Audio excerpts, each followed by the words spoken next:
Hello.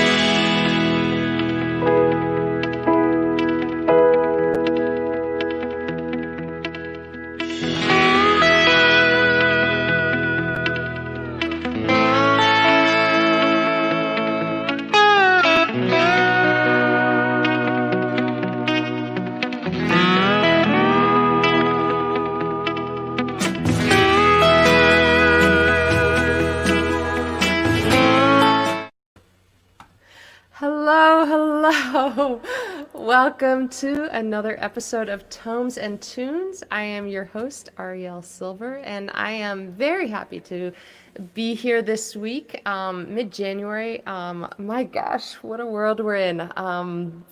But we are going to talk about books and swap songs, and I'm very excited to introduce you to my guest for this week, episode 34, Mary Casiello. She and I played a show together at Club Passim in Boston, or actually Cambridge, for Passim's Labor Day Campfire Festival that happens every year, and they did it online this year. And Mary and I met last year in person. We played kind of back-to-back sets in at that campfire festival. It was really fun.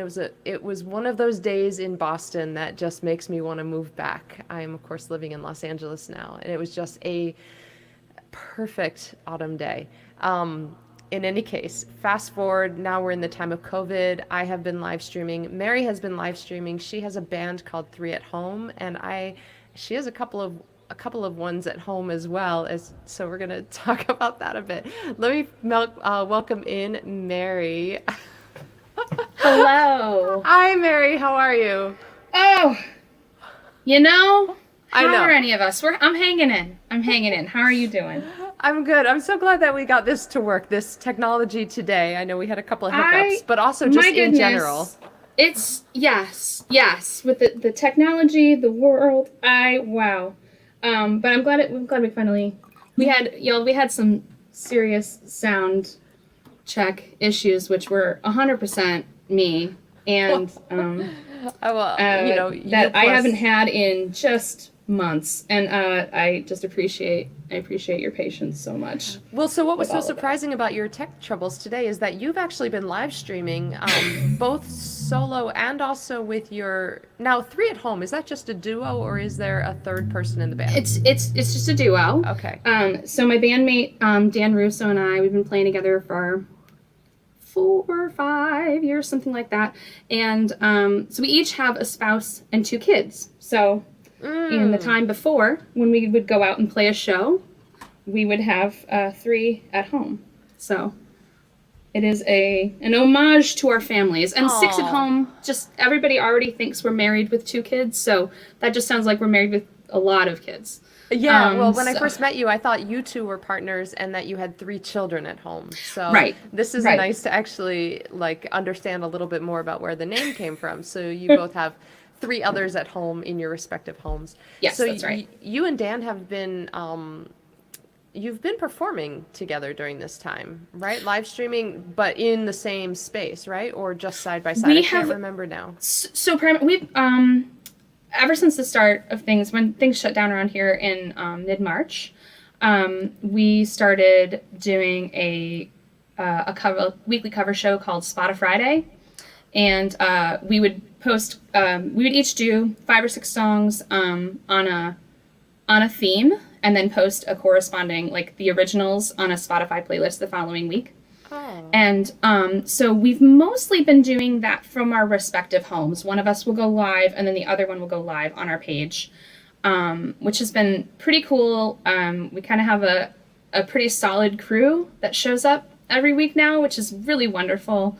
But we have done a few shows together as well, outside, usually in Dan's backyard. We haven't done any recently. I don't know, numbers were ticking up, and we're not in each other's pod or bubble technically, so we kind of were like, maybe not at the second, but hopefully we find a way to make it feel safe soon. Safe is relative, I guess, but yeah, I think we're gonna well, I mean, I'm an optimist. I think we're gonna no, me too. I'm like, yeah, come see on. the end. Yeah. Yeah. Might not be immediate, but it's coming. Yeah. You, so you and Dan, am I remembering correctly that you live in Connecticut and does he live in Massachusetts? So he lives in I live almost in New Hampshire. So Oh, you live north. Okay. yeah, I live north. So he lives in Hyde Park. Yeah. And I live in Methuen, which is right on the border between Massachusetts and New Hampshire, in eastern Massachusetts. And yeah, so it's about an hour apart, hour and a half if traffic's rough. Yeah. But we met both playing the Cambridge scene. We met at the Lizard Lounge in Cambridge. Yeah. Played there. Used to play there a lot. Yeah. Yeah, that open mic, man, so good. Yeah.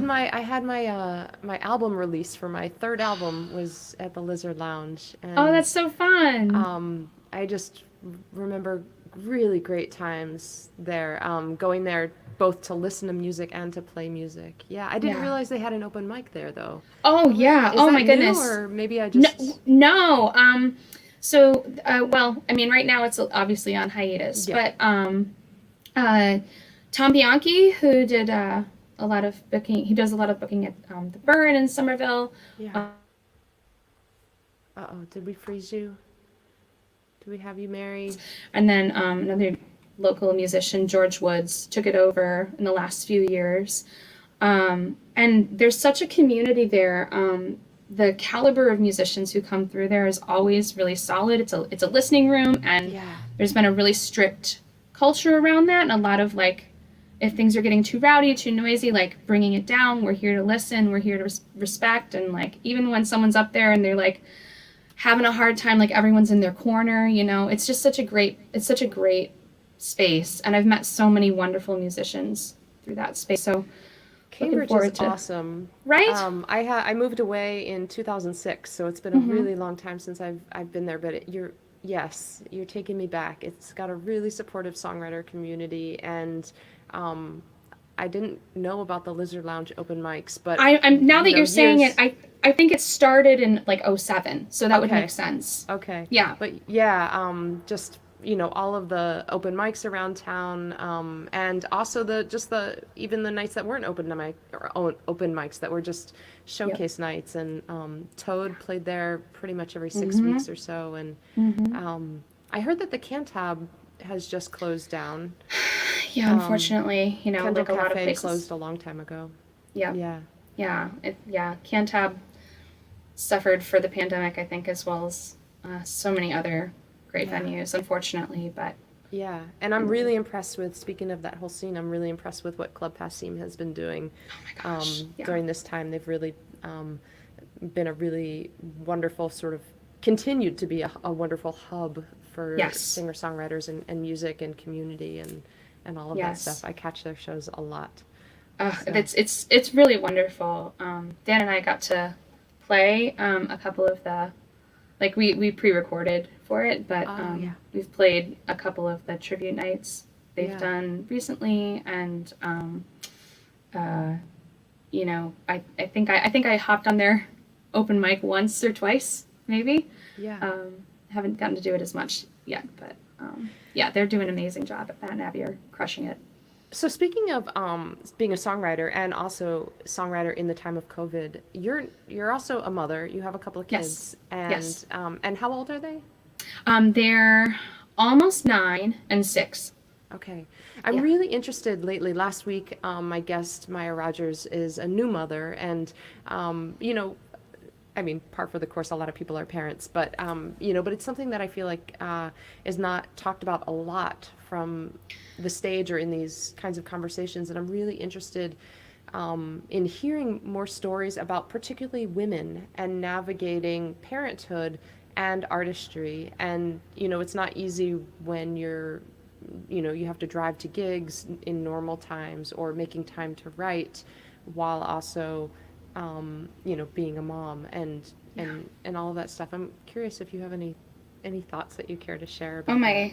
I have so many thoughts. I've been I think I make a lot of noise about the fact that I'm a mom, because when I first had my daughter, I saw no mothers. Yeah. I felt like I saw no mothers out gigging, you know.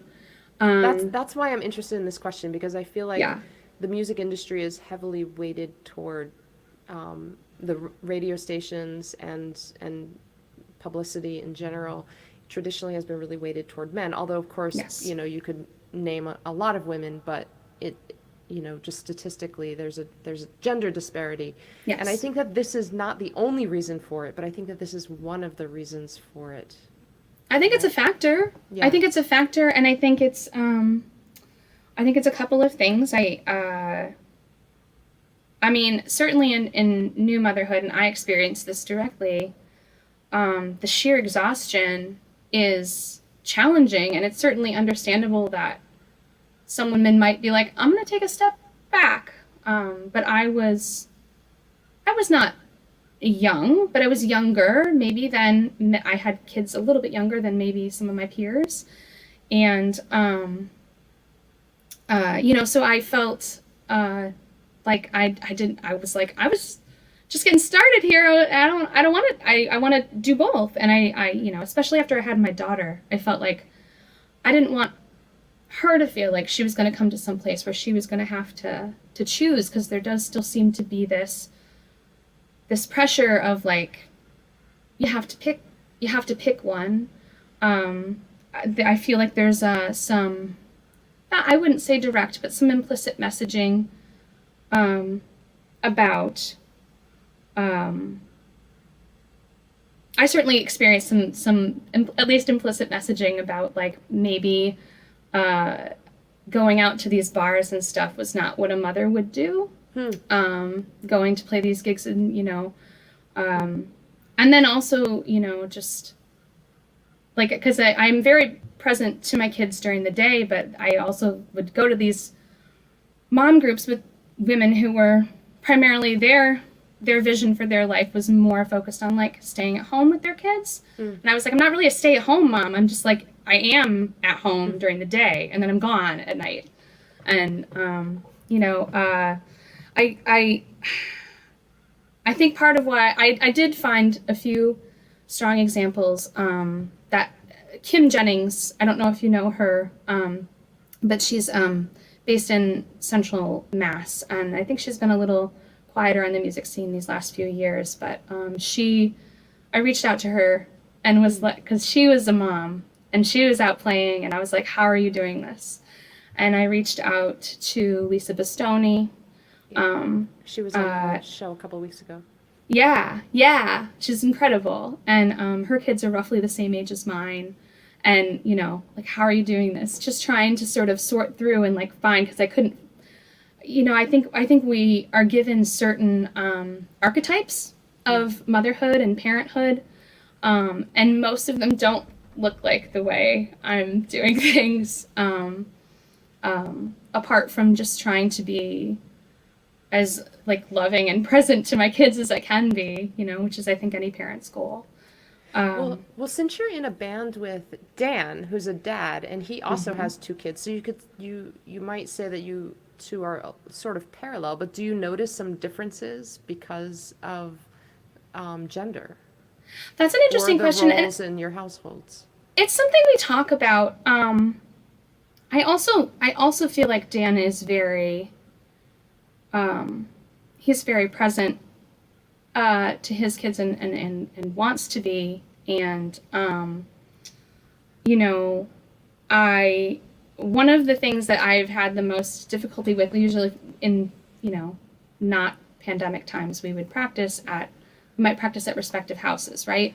I find it easier to practice at his house than at mine, because at mine, my kids have expectations of like, mom's here, so I can ask her for a snack. I can ask her and like, we can redirect.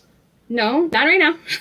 But if I'm in the room, it's difficult. They're you know, we're figuring it out. I mean, right now they're upstairs. You know, it's and I don't blame them, you know, but Dan will get some of that too. So I think there's a marked difference. I'd be curious to hear his perspective on it too. That said, I don't think I have him scheduled for the show. We should get him on here and ask him that question. Oh yeah. Dan, come on onto the show. Yeah, you gotta do it, Dan. But one of the things that has been great about the two of us being in a band together is that we there's a lot of grace for each other's families and outside lives, and we both really want to do the thing. Like, we're both like, what, you know, our non-musician lives are important to us, but so are our musical lives, and it's both and, you know. Yeah. So having another person who can kind of hold that is really helpful, and I'm very grateful. By the way, I want to say hi to Mark from Dallas. Dallas in the house. Hi, Mark. And Mark, Hi, I know, Mark. I think, Mark, do you have any kids? Chime in here. And anybody else who is listening, I know that there are a few people who are watching right now. Let us know, first of all, where you are and if you have any thoughts about this. Yeah. So this is to me a really fascinating topic, and you know, I think everybody has to figure it out themselves. But you're right, there are a lot of cultural narratives, and not a lot of narratives about women having a music career. And the ones that I could find were not positive. Like, Yeah. they were, you know, you musicians are the parent who abandon you, you know, Yeah. like that kind of thing. And I just realized there's a dinosaur right There is here. a dinosaur. Is that a little truck next to the dinosaur as This well? is actually a paper. Oh, like, a lotus lotus thing? Yeah. Yeah. Oh, that's Hi, lovely. Josh. Oh, Josh. If this is this, I'm like looking to see if this is the same Josh I'm thinking of. I guess it could be a different. In case it is my friend. Hello. We're all friends here. We have a couple That's of right. Dallas location folks watching right now. That's cool. Yeah. Big love to Dallas. Yeah. Right. Jocelyn from Philly. Hi, Jocelyn. Ah. It is you, Josh. Hello. Josh is a terrific musician. Man, like, his piano skills are unreal, just absolutely unreal. But we met last year, not last year. They shortly before you and I played together at Passim, we met in Austin at a conference. So Right. And actually, Josh and I know each other as well from another music thing. And Get Matthew out. Moran, hello, Matthew.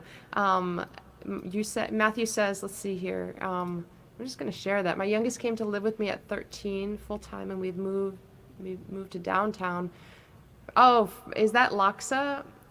Took a few years off to write, learn production, and work on music for and with her. Love that, That's Matthew. really cool. Great hearing that. Joanne from Worcester has a That's similar my last name mother-in-law. to you. That's my mother-in-law. And then my dear friend Avsha in Berlin. Hello. Awesome. So lovely to see you all. Thank you for chiming in. Yeah, I'm particularly interested in narratives about women and also about stepmothers because I'm a stepmother. Yeah. But also about women who have biological children, who don't have biological children, all of this stuff.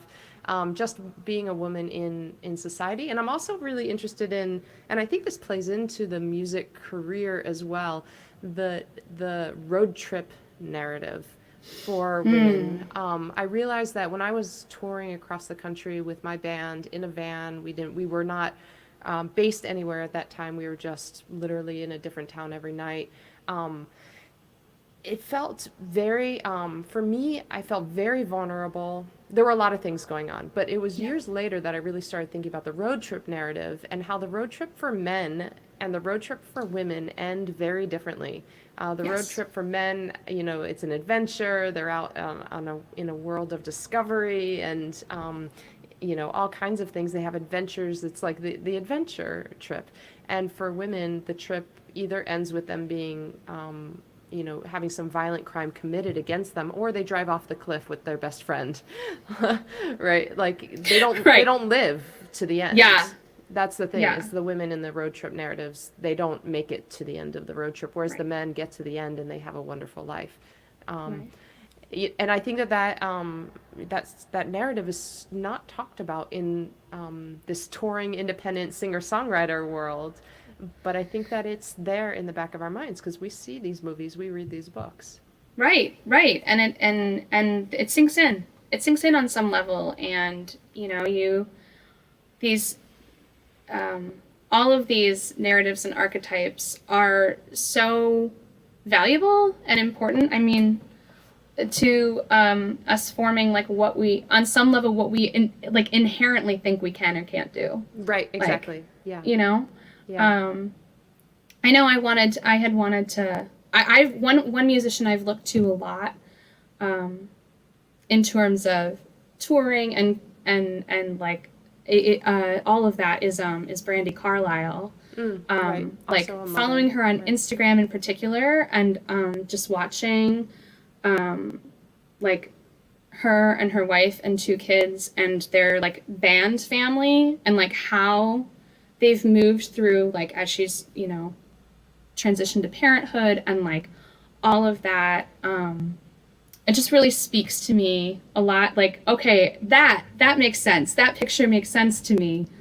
And it's been really valuable to see it, and like to see how they figure out touring. And granted, she's a lot farther into things, I think, than I am. I really haven't gotten the opportunity to tour as much. Dan and I have often talked about like how touring looks different for us. Like hitting the road for 6 months is just like, that's not practical with our families. And so it's like, well, how do we do it? And some of it has been thinking about like targeted cities. Our plan for last year was that we had a few specific trips planned where we were going to break even. We figured out how to make it happen and like just hit a few cities, like rather than trying to hit like nowheresville in between, just a few specific spots, and try to then we come back and we come back.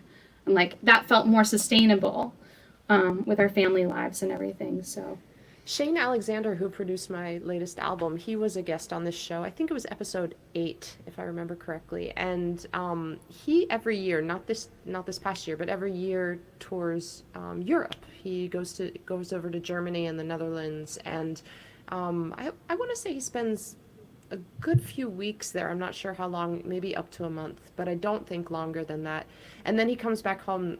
He has a daughter and a wife, and every year this is part of his schedule. He does one-off shows, as far as I know, one-off shows outside of Los Angeles. He'll fly to, where was that last place that he went to? Last January, while I was in New Orleans for Folk Alliance, he was Dallas? I don't think Dallas. It might have been Dallas, somewhere in Texas, though.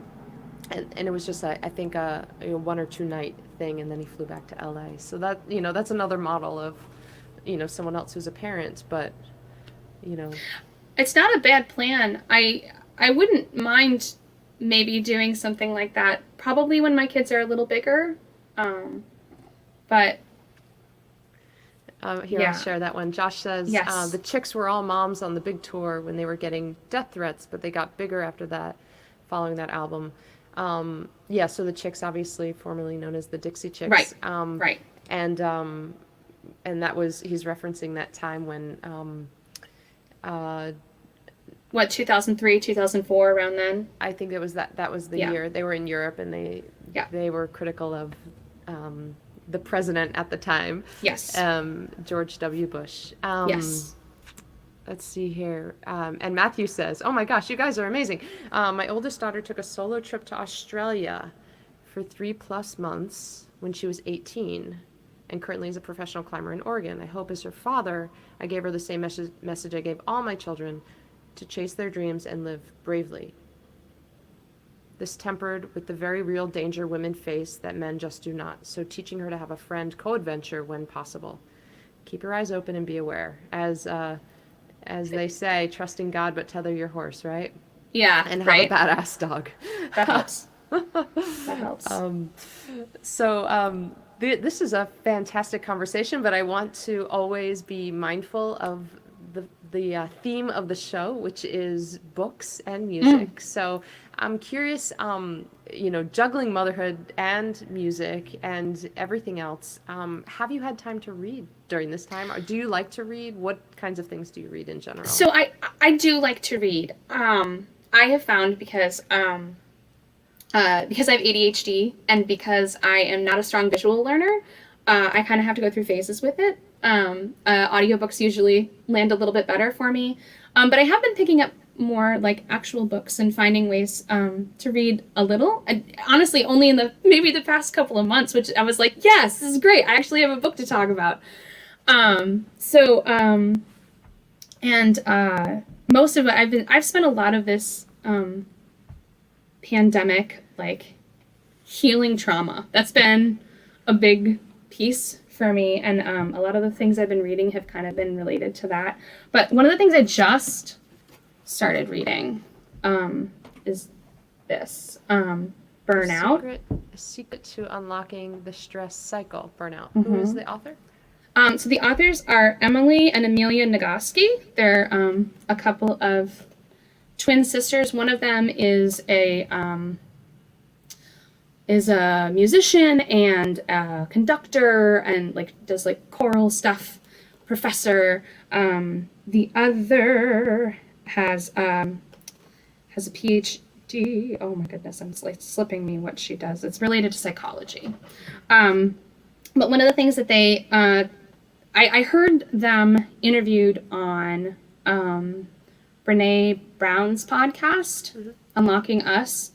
This is like, all of this like self-help situation is like not, it's historically not been my jam. Like I'm like, I don't, I usually feel like this is going to be too simple. The thing I liked about this is that maybe it was simple, but it wasn't easy and it wasn't presented as like a one size fits all. But this specifically speaks to the high rate of burnout in women in particular.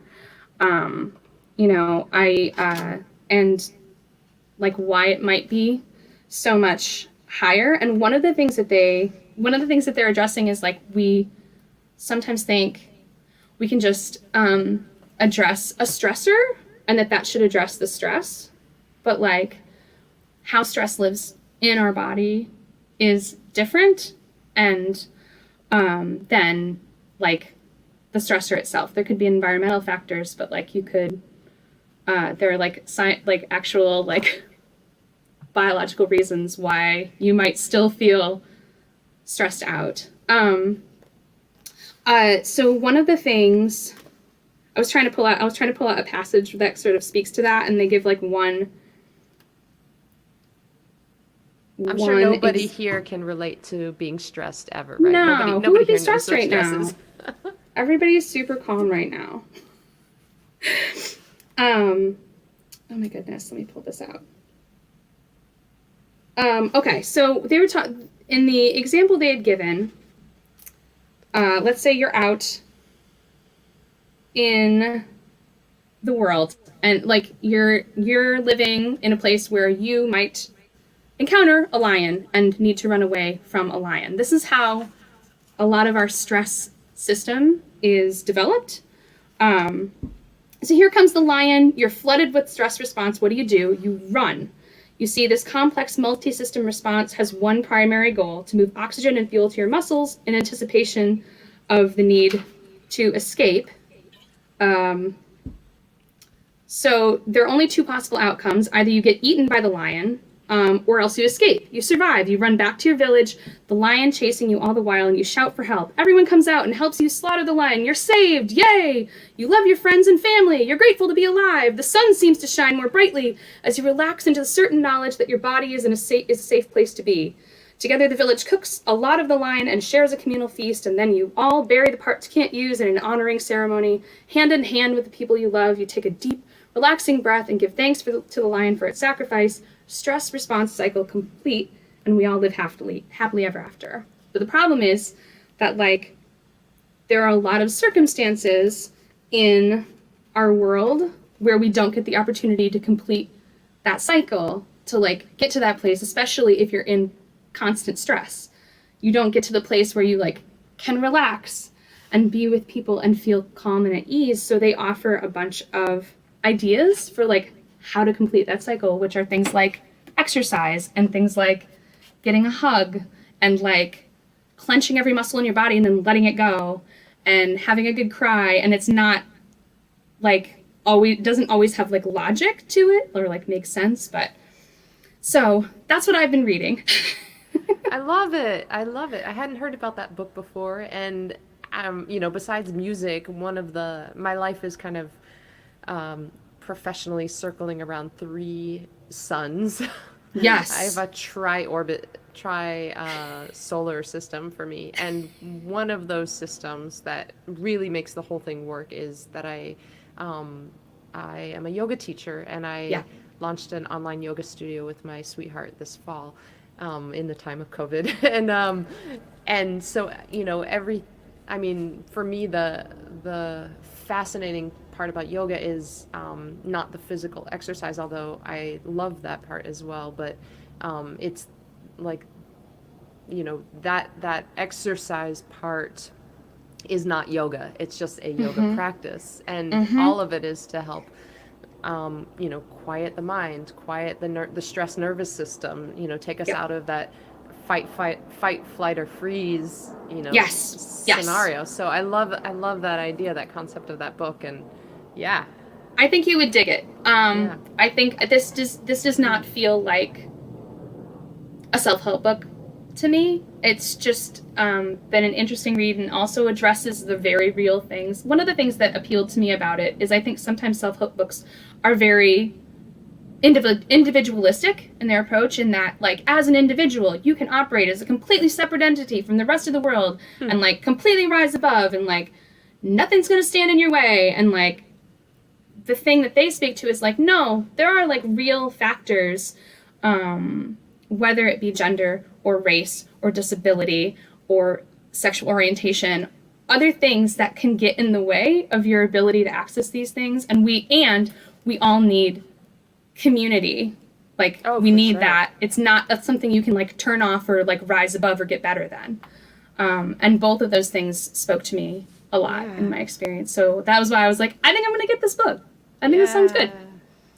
So, Yeah, that need for community really speaks to me. That was the whole inspiration for the launch of this show, because in this time of social isolation, I realized that as a singer-songwriter, I didn't just want to perform my songs. I wanted to connect with other songwriters right. and other members of the audience, like in some other interactive way, Yes. meaningful way, where we can actually have these kinds of conversations. Yes, This is the kind absolutely. of stuff we'd be talking about on the steps outside of, Right. Cassim, or with a plate of French fries upstairs in the Cambridge Yep. Common above the Lizard Lounge, that sort Yep. of thing. Yep. Yeah, love it, love it. Yeah. Yeah, community is really important, and I actually think that it's so important. It's so important that it has actually driven driven some of the people, some people during this time of social isolation. I think that, how do I phrase this? The deep, unrecognized, subconscious, very important need for community is part of what has driven people to protest the social isolations and the masks and things like that. It really comes down to this is it's a Yeah. basic human need, and Yeah. you know, I think that it's hard. It's hard to be isolated. It's hard to adapt, and realizing that we have conflicting needs right now, and Yeah. which one can we kind of tamp down a little bit or find creative solutions for Right. in service of the more dire need, until we Yes. can all be healthy and safe, or to be Yes. out and about and hug each other again. Yes. That need to hug people, but also that need to stay alive. Yes. They're in conflict, but one of them is a little bit more abstract. Since Mm-hmm. we've never died before, it's hard to imagine, that idea, or since we've never been perhaps incredibly sick, or Right. any of those things. None of us have ever lived through, or none of us presumably, at least in the United States, have lived through something like this, like COVID, Right. whereas other people in other places in the world certainly have. Yeah. But for us, it's such a foreign idea, Right. and very disruptive to life, and we've never experienced that disruption before. Right. So Right. it's like, well, but I need a hug. So Right. like, how do I understand this abstract idea and then this like very deep-seated need, you know. And I think the way I'm a massive extrovert, and certainly, especially at the very beginning, I did not adjust well at all. I mean, and I'm fortunate. I'm here with my husband and my kids, and I was having a real hard time, and I think it's still difficult. But one of the things I keep trying to remind myself is that that isolation is necessary to get back to this sooner. Like, the more we can stick with it, the sooner. Like, there's but it's counterintuitive. But it's like, if we could, the more we buckle down, the closer this gets, and it gets trickier now. Trickier and a little bit hopeful, I guess, now that the vaccines are coming out and people are getting vaccinated, but not all of us are vaccinated, and it's like, Yeah. It's hopeful, but it's hard to hang in there, and it's tricky. And there are different ways to have community too. I know that you've been live streaming shows a lot, and in 2020 I also was doing them, this one every Thursday and then another one on Fridays, and then also my sweetheart and I created that yoga studio, and it was for community, and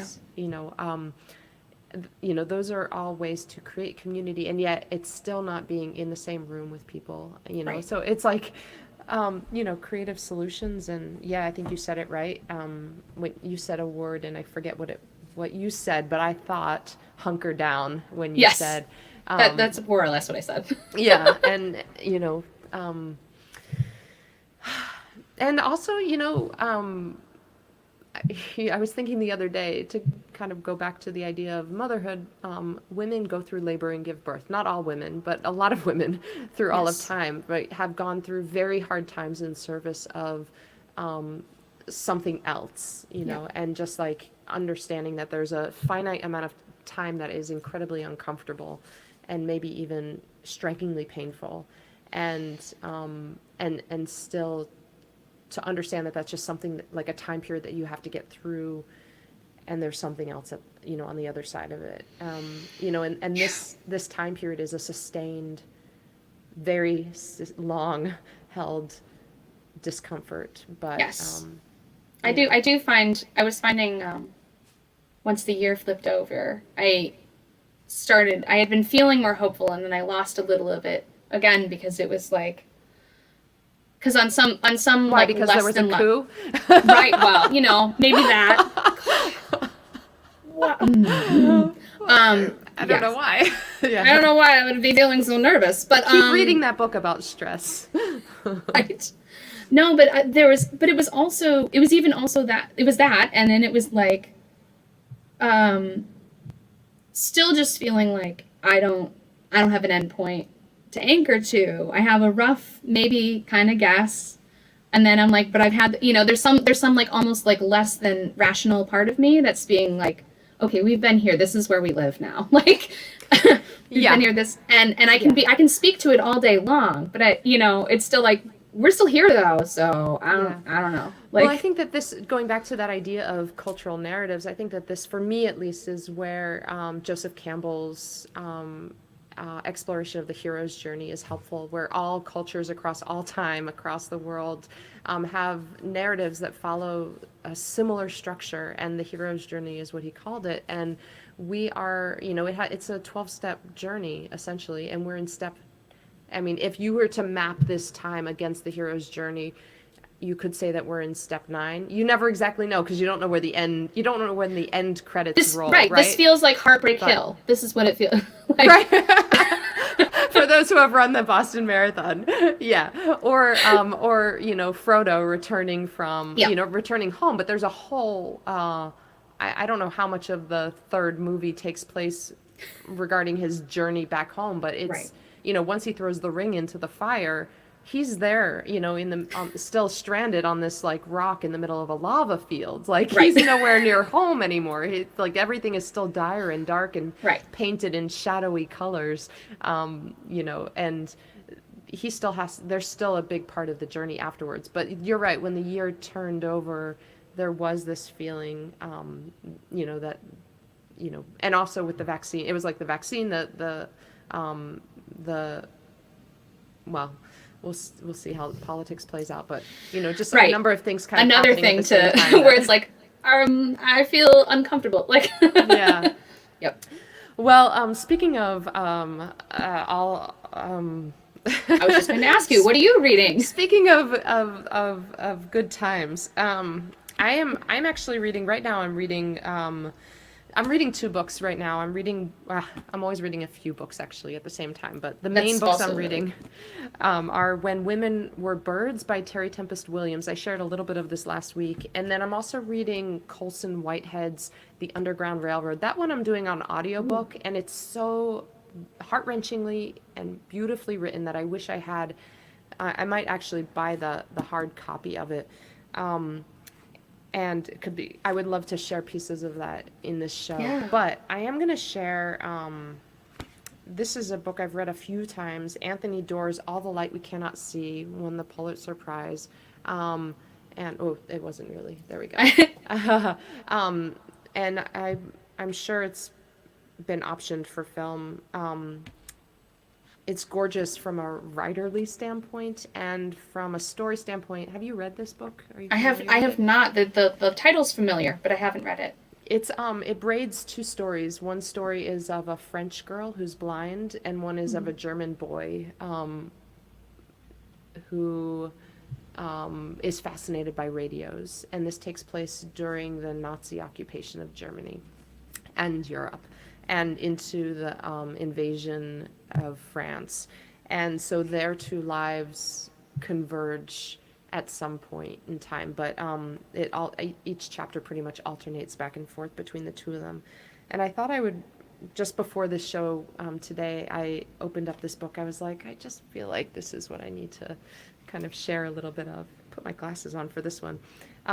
So this is, I opened this inspired by some of the events over the past week. And this chapter is called Our Flag Flutters Before Us. In Zollverein, in the spring of Werner's 10th year, the two oldest boys at the Children's House, 13-year-old Hans Schilzer and 14-year-old Heribert Pumsel, shoulder second-hand knapsacks and goose-step into the woods. When they come back, they are members of the Hitler Youth. They carry slingshots, fashion spears, rehearse ambushes from behind snowbanks. They join a bristling gang of miners' sons who sit in the market square, sleeves rolled up, shorts hiked to their hips. Good evening, they cry at passers-by, or Heil Hitler if you prefer. They give each other matching haircuts and wrestle in the parlor and brag about the rifle training they're preparing for, the Gilders they'll fly, the tank turrets they'll operate. Our flag represents the new era, chant Hans and Heribert. Our flag leads us to eternity. At meals, they chide younger children for admiring anything foreign, a British car advertisement, a French picture book. Their salutes are comical, their outfits verge on ridiculous. But Frau Elena watches the boys with wary eyes. Not so long ago, they were feral toddlers, skulking in their cots and crying for their mothers. Now they've become adolescent thugs with split knuckles and postcards of the Führer folded into their shirt pockets. Frau Elena speaks French less and less frequently whenever Hans and Heribert are present. She finds herself conscious of her accent. The smallest glance from a neighbor can make her wonder. Werner keeps his head down, leaping over bonfires, rubbing ash beneath your eyes, picking on little kids, crumpling Juta's drawings.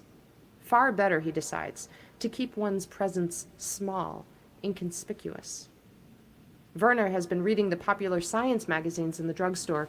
He's interested in wave turbulence, tunnels to the center of the earth, the Nigerian method of relaying news over distances with drums.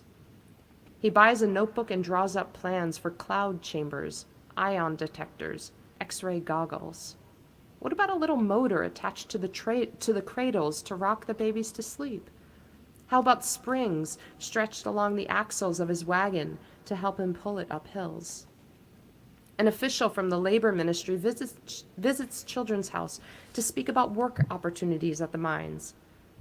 The children sit at his feet in their cleanest clothes. All boys, without exception, explains the man, will go to work for the mines once they turn 15. He speaks of glories and triumphs and how fortunate they'll be to have fixed employment. When he picks up Werner's radio and sets it back down without commenting, Werner feels the ceiling slip lower, the walls constrict. His father down there, a mile beneath the house, body never recovered, haunting the tunnels still. From your neighborhood, the official says, from your soil comes the might of our nation. Steel, coal, coke. Berlin, Frankfurt, Munich, they do not exist without this place. You supply the foundation of the new order, the bullets in its guns, the armor on its tanks. Hans and Heribert examine the man's leather pistol belt with dazzled eyes. On the sideboard, Werner's little radio chatters. It says, over these 3 years, our leader has had the courage to face a Europe that was in danger of collapse. It says, he alone is to be thanked for the fact that, for German children, a German life has once again become worth living. So that's that chapter. You should get that on audiobook. Yeah, I think I should. That, the parallels remain terrifying. And, Yeah, I'm concerned, and I'm an optimistic realist, but I'm concerned about how this will play out over the next 10 or 15 years. Curious about how it will play out over the next week, but Yes. but more concerned about how it will play out over, a decade and a half, over the longer Yeah. term. Yeah. Yeah, another thing, I'm like, I want to have some hope, and I see a lot of people who I seem to have created a community around myself that are not invested in the same ideas as the folks who decided to stage a coup or attempt a coup at the Capitol. But I am not. I know that doesn't necessarily speak to everybody, and I don't. It's so challenging to think about, like, how we. So many different points in my life, I want to be like, let's find where we have some point of, agreement and start there and talk about it. It's, how do you talk to terrorists? I don't know. Yeah. I don't know. Yeah. That's the number one question. Yeah. I don't know the answer to that. And so I think sometimes when you don't know the answer, you just have to step to the next answer that you do know, which is that, music. Yep. Like, art and music, and and like have our days be meaningful, but also like Matthew Moran was saying, I think earlier, that idea of trusting God, but tether your horse, like stay awake. Yep. Have a certain amount of optimism, I guess, but also I'm not thinking of it in past tense as in it was an attempted coup. I'm thinking of it in present tense. Yep.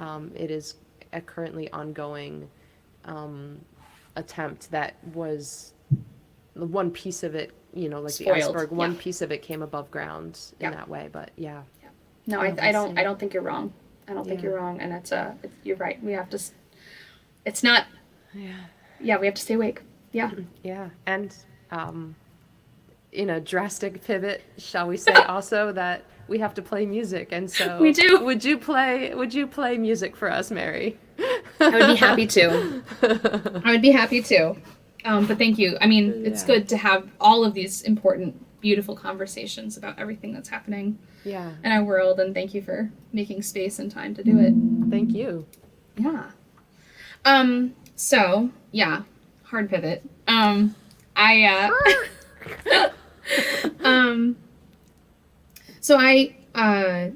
This one that I'm going to play is actually one that Dan and I, that Three at Home, released last year as a single, and it's part of a collection of tunes we're releasing as a whole, as a collection next week, called Playlist #NotARecord, because nobody makes records anymore, right? Like, that's not cool, trendy. We just release singles and put them on playlists. So we just have a bunch of tunes that we happen to have recorded all at the same time that, you know, maybe once or twice they kind of flow one into the other, but it's not a record, it's a playlist.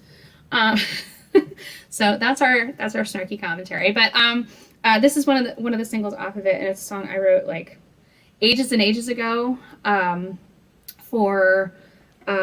It's not autobiographical at all. I wrote it for a project with my friend Chris Clark, who's an author, playwright, and we had put together this performance where he had a short story and I wrote some songs to go along with that story. They fit into pieces. It wasn't properly a musical exactly, but this was one of the songs that didn't work for that piece. I wrote it and it wasn't the right fit, but I kept it. I liked the song, and it's called Air.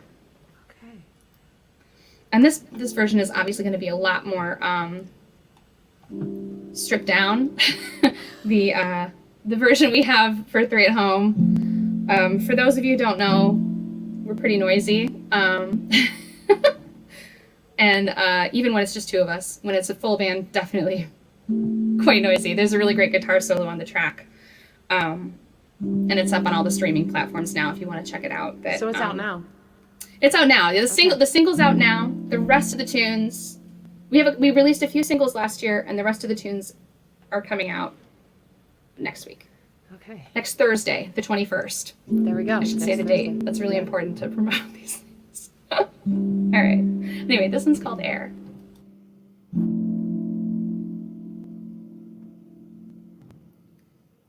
Where is the air? I can't breathe anymore.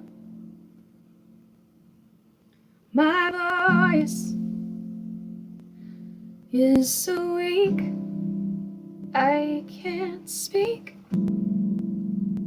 anymore.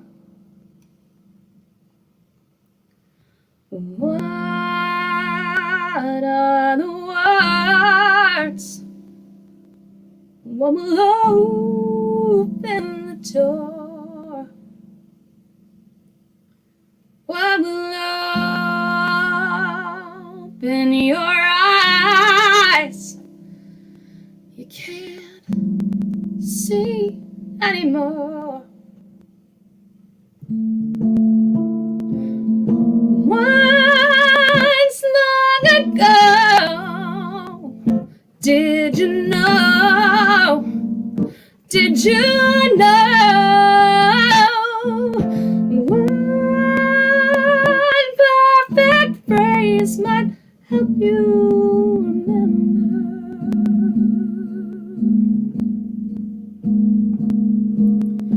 What is so hard about the truth in everything? We all beg for pardon for feeling anything. Vulnerable ain't as good as some sexy thing. So I must disguise words that tell you you're everything, everything.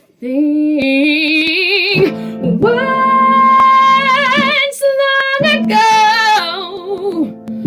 Did you know? Did you know? One perfect phrase might help you remember.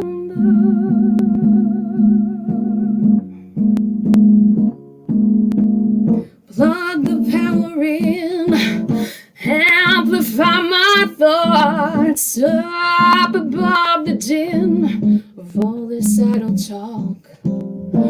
Take your earplugs out, wreck your hearing with a sound. I am screaming out, I am screaming out.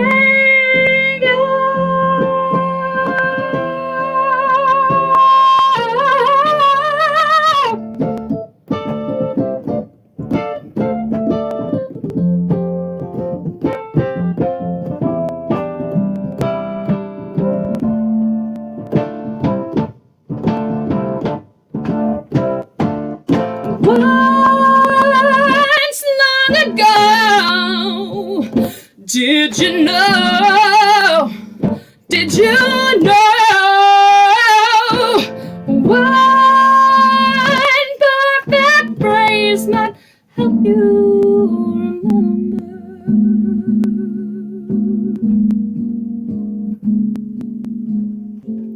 Where is the air?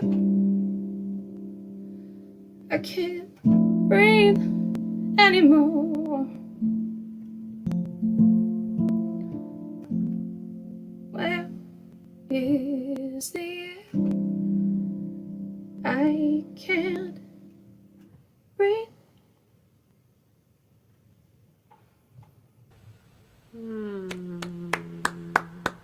Thank you. Oh, wow. You got some pipes. My God.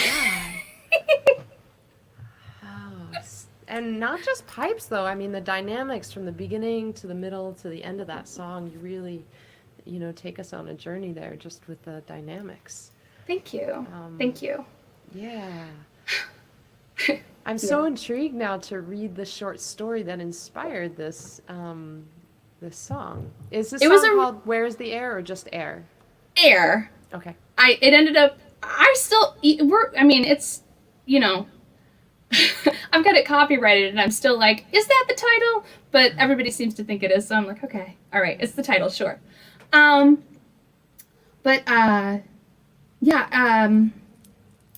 story was about two characters that Chris, so he E. Christopher Clark, New Hampshire author, that he's been working with for a long time. Veronica and Desiree, and they were having this moment of recalling. So at this point in their storyline, their story arc, they're together, they're in a relationship, but they're reflecting kind of back. There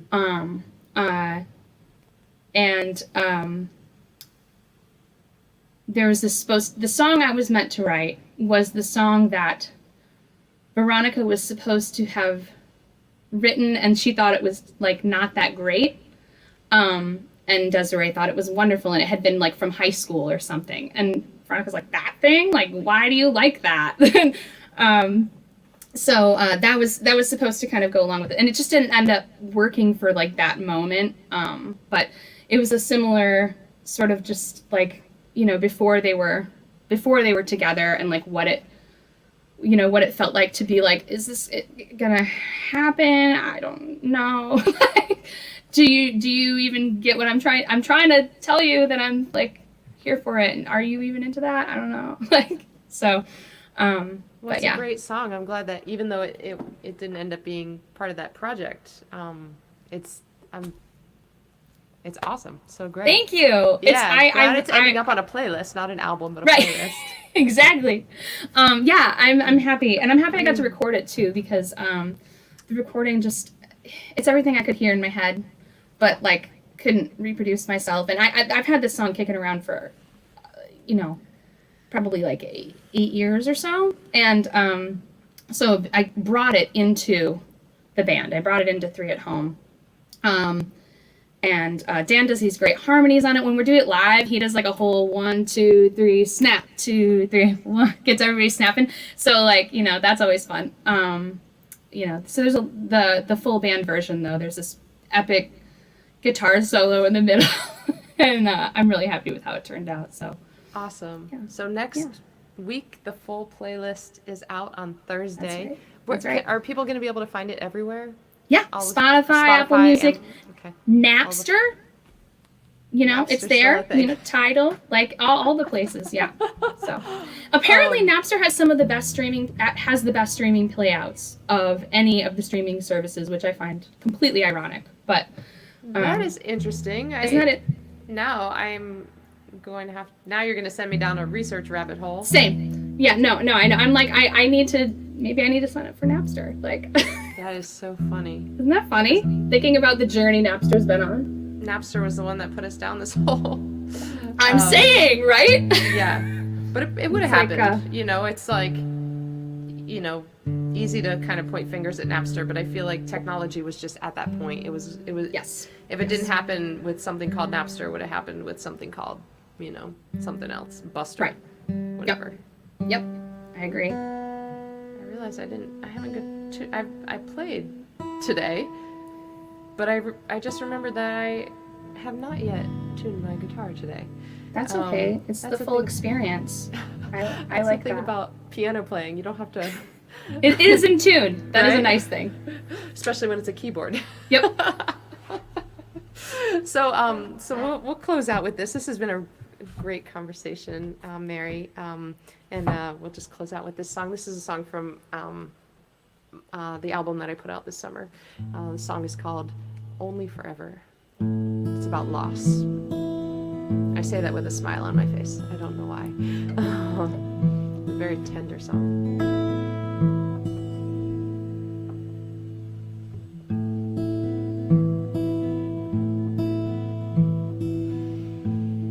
I waited for you.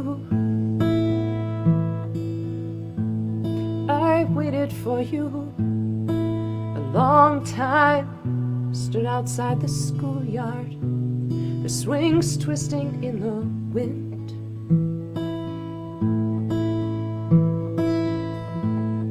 I prayed for you. I prayed for you a long time to chase you in the park.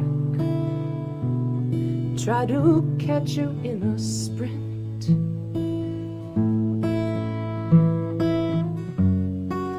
Things I know but cannot explain.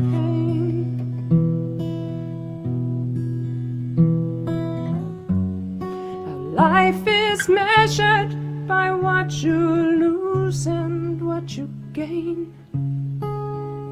How to fight for what you treasure. Let it go when it's time to surrender. And how I'll love you only forever.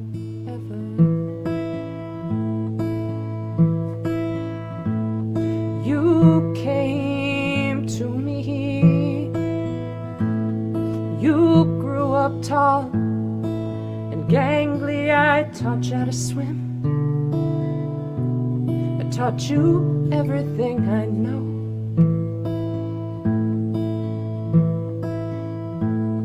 But maybe God was lonely, or fate knew all along I'd protect you with my life. The Lord knows I'm not that strong. And things I know but cannot explain.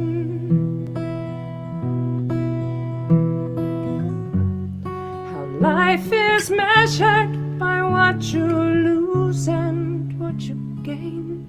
And how to fight for what you treasure. Let it go when it's time to surrender. And how I'll love you only forever. They say wounds yield a purpose, and cracks bring the light. All I I know is stone on the earth, angel in the sky.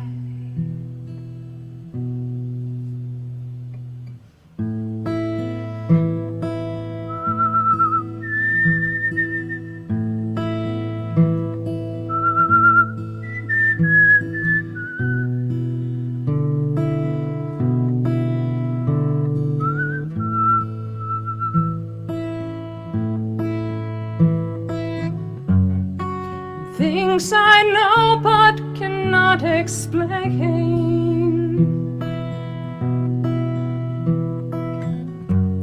How life is measured by what you lose and what you gain. How to fight for what you treasure. Let it go when it's time to surrender. How I'll love you only forever.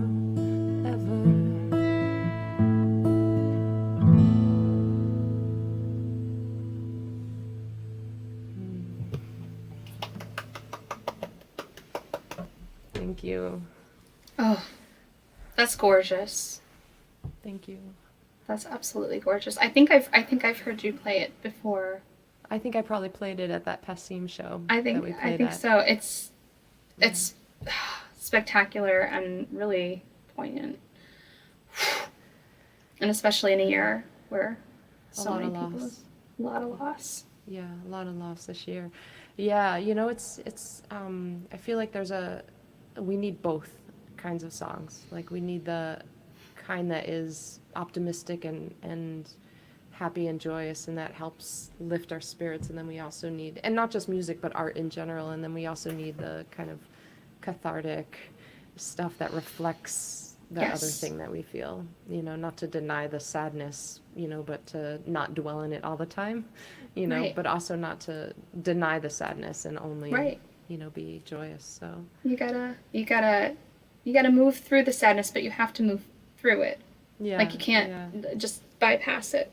And like, I think it's like the book I shared. It's like the book Matthew mentioned here in the comments, The Body Keeps the Score. I haven't read that one yet, but I've heard a lot about it, and I'm desperate to read it because I think it speaks exactly to that. We have to, like, blowing off, you know, ignoring the, like, icky feelings. It doesn't heal us at all. Right, yeah. Exactly. Yeah. I have a great story about that, but I'll share that another time. Okay. Mary, thank you so much for joining me. It was so great to talk with you. Me. So like really wonderful conversation. I appreciate your time. Yes, it's been a delight. Thank you so much. Yeah. And I will talk to you behind the scenes. And before you go, when is your next live stream? Let's make sure that people know. Thank you. Our next live stream is tomorrow. Over on we're on Facebook at 3 at Home Band. Spell out all the words. And I